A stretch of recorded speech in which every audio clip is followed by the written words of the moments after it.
Dan bisa kita ke informasi selanjutnya, Saka Tatal terpidana kasus pembunuhan Vina dan Eki mendatangi gedung Ditreskrimum Polda Jawa Barat pada Selasa siang. Ia datang didampingi oleh keluarga dan tim penasehat hukumnya.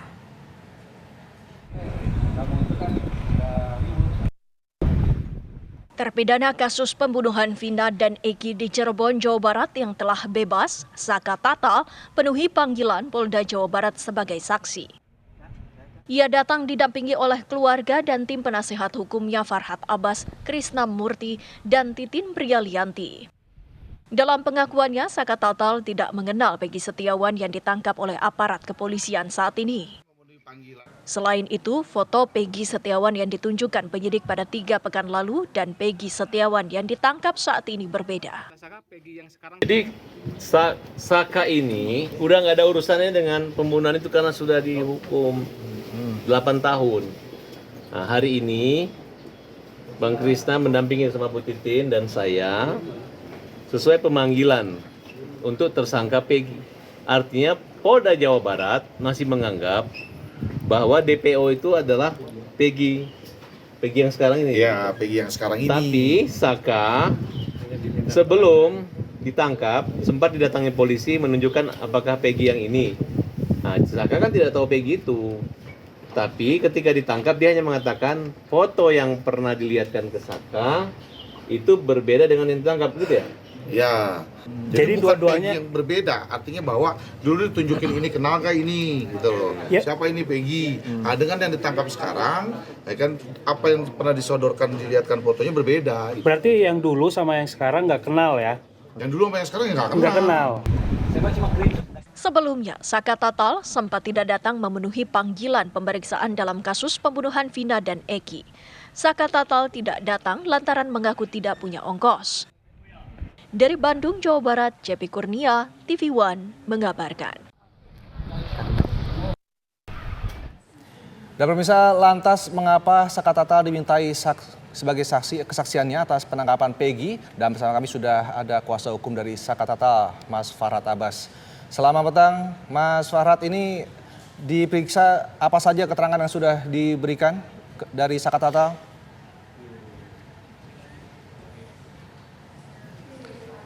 Ya, kemarin, selamat sore Bas.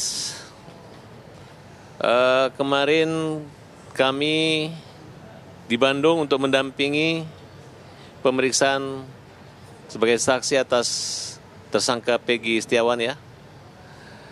Tiba di Bandung jam 1 dan kami memulai jam 2 sampai jam 5.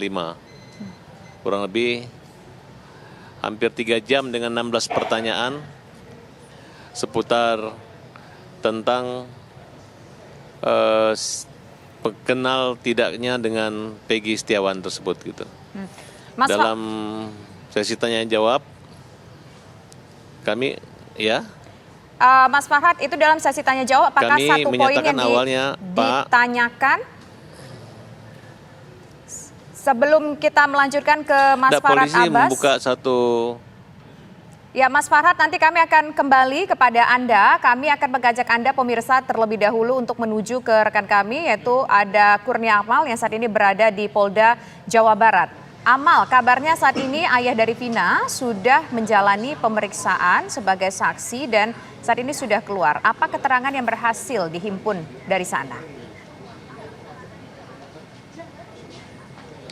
Ya, selamat petang Tisa dan Rendra. Betul sekali, setelah kurang lebih 4 jam pemeriksaan, ayah Vina tadi juga selesai diperiksa oleh Polda Jawa Barat terkait kasus pembunuhan Vina dan juga Eki yang terjadi pada tahun 2016 yang lalu. Nah, untuk mengetahui sebetulnya apa saja poin-poin dari pemeriksaan hari ini, kita telah bersama dengan ayah Vina dan juga kakak Vina beserta kuasa hukum.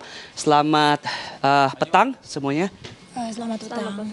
Boleh diceritakan mungkin hari ini poin-poin apa saja dari pemeriksaan?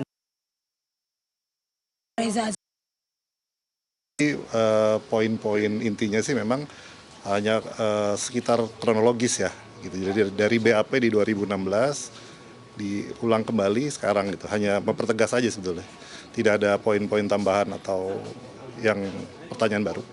Ada berapa pertanyaan yang sekitar 13 pertanyaan gitu. Itu juga sambil santai, sambil ngobrol gitu. Tadi untuk pemeriksaan sendiri apakah juga ditunjukkan barang bukti baru mungkin Pak atau hanya sekedar pemeriksaan saja? Oh tidak ada barang bukti baru, ini hanya sekedar pertanyaan yang mengulang dari BAP di 2016 sih sebetulnya gitu kan. Bapak tadi mungkin bisa diceritakan sedikit bagaimana kondisi yang di dalam, apa saja yang ditanyakan mungkin Pak bisa sedikit. Kalau Bapak sama sih, dia kayak udah udah ngedrop gitu kan. Karena kan yang ditanyakan itu seputar kronologi. Jadi terbawa suasana dia. Gitu. Ini kan sudah ada pemeriksaan saksi-saksi baru. Ada sekitar 10 saksi yang diperiksa. Sebetulnya dari saksi-saksi ini apa harapannya dari keluarga Vina sendiri? Harapan saya ya cepat ada titik terang ya, karena kan banyak begitu saksi kan. Harusnya lebih cepat diusut gitu. Sejauh ini merupakan pemeriksaan pertama apa sebelumnya sudah dilakukan pemeriksaan sebelumnya?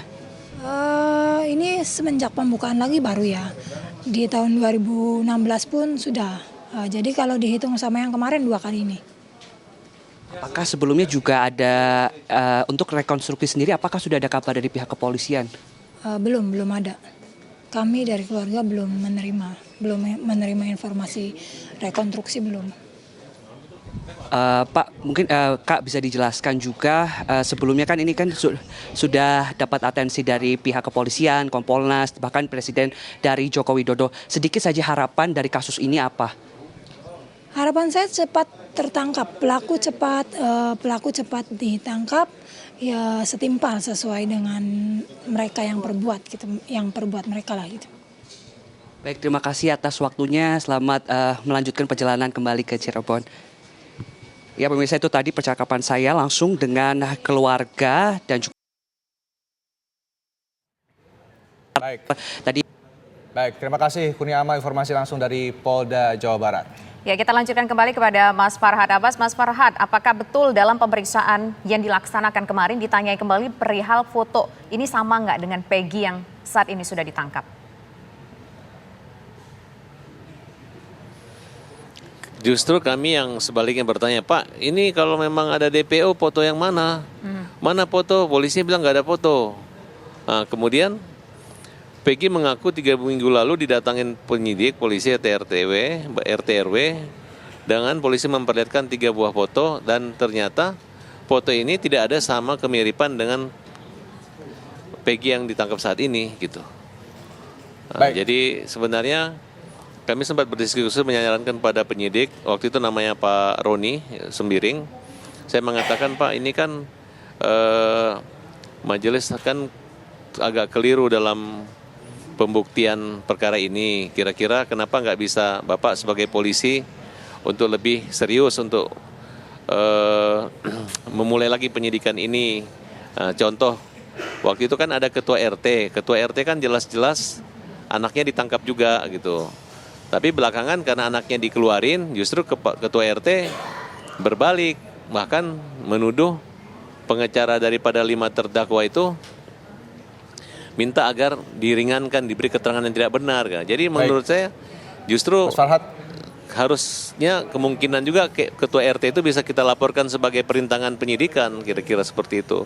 Sehingga apakah benar saksi-saksi atau terdakwa yang selama ini tidak ada satu orang saksi pun yang melihat langsung, mendengar atau mengalami bagaimana peristiwa pembunuhan itu terjadi. Hanya ada Aib dan Dede saja yang menyatakan bahwa ada rombongan anak yang kemudian ditangkap gitu. Itu saja. Dan itu pun mereka tidak hadir di pengadilan. Baik, Mas Farhad. Tapi apakah benar ini Peggy dari putusan pengadilan ini dianggap sudah mengenal Sakatata sudah mengenal Peggy begitu? Jadi Peggy ini sebenarnya dari ke-7 terdakwa kan 5 itu yang saya lihat mencabut semua BAP-nya. Kemudian tidak didengar hakim dan tetap dijatuhi hukuman seumur hidup. Khusus terdakwa Peggy ini khusus terdakwa Saka ini adalah yang umur di bawah 18 tahun. Jadi dia tidak diperbolehkan untuk mencabut atau membatalkan BAP-nya itu. Tapi mereka didampingi oleh Bapas dan hakim anak. Nah, justru hakim anak dan Bapas inilah yang tidak berpihak sama dia, kemudian mengarahkan sesuai dengan BAP dan mengikuti arahan hakim. Akhirnya cuman dakwaan yang awalnya penyidikan cuman kena pasal 380 aja, tapi tiba-tiba putusannya dituntutnya pertimbangan juga kena pembunuhan berencana. Nah, inilah yang kita anggap mungkin ada ide-ide yang tidak baik atau ide-ide yang membuat ya udahlah copy paste terhadap putusan atau BAP yang dari awal aja gitu. Jadi dianggap mereka yang mencabut BAP itu adalah orang-orang yang memperberat persidangan gitu. Oke, Padahal baik. kalau mau dilihat kenapa jaksa memp21kan perkara ini kok semudah itu dan hakim kok semudah itu gitu. Ini kan namanya menyangkut hak orang. Bayangkan hampir semua dihukum seumur hidup. Serata beda antara putusan yang membunuh pakai pisau yang walaupun pisaunya nggak ada pisau tusukan atau samurai, ataupun dengan hanya satu pukulan saja atau dua pukulan. Nah, kira-kira menurut kita ada ketidakadilan di sini. Makanya Baik. pada kesempatan ini gunakanlah untuk meluruskan kembali. Apabila mereka tidak baik, tidak salah, ya ini kita lagi tempuh upaya untuk mengajukan peninjauan kembali dalam perkara khususnya Saka Tatal. Oke, baik. Terima kasih Mas Farhad Abbas atas waktunya bersama kami di Kabar Petang. Selamat sore. Baik, pemirsa, kita ke informasi selanjutnya. Kuasa hukum dari Peggy Setiawan menyambangi Polda Jawa Barat. Kedatangan kuasa hukum Peggy Setiawan ini bertujuan guna mengambil salinan BAP pada Rabu siang. Selain mengambil BAP, kuasa hukum Peggy Setiawan mengajukan penangguhan penahanan untuk tersangka Peggy Setiawan di Mapolda Jawa Barat.